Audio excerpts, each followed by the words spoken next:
জেলে বন্দী অবস্থায় বেগম খালেদা জিয়াকে স্লো পয়জনিং করে মৃত্যুর দিকে ঠেলে দেওয়া হয়েছে বলে অভিযোগ করেছেন বিএনপির স্থায়ী কমিটির সদস্য মির্জা আব্বাস।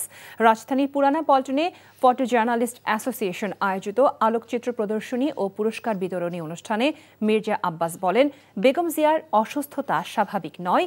এ সময় তিনি দেশবাসীর কাছে খালেদা জিয়ার সুস্থতা কামনায় দোয়া চান। এদিকে শাহজাহানপুরে গণসংযোগ করেন তিনি। গণমিছিল ও সমাবেশে অংশ নিয়ে মির্জা আব্বাস বলেন, ভোটের জন্য একটি দল দাড়ি টুপি মাথায় রেখে সুন্নতের খেলাপ করে ভোট চাইছে। তিনি অভিযোগ করেন, ধর্মের নামে মানুষকে বিভ্রান্ত করছে দলটি। ধর্মকে বিক্রি করে, ধর্মকে বিকৃত করে একটি ভোটের জন্য, ক্ষমতায় যাওয়ার জন্য এই দেশের নিরীহ ধর্মপ্রাণ মানুষকে এরা কিভাবে বিভ্রান্ত করছে। এরা কারা? এরা মওদুদিবাদে বিশ্বাস করে।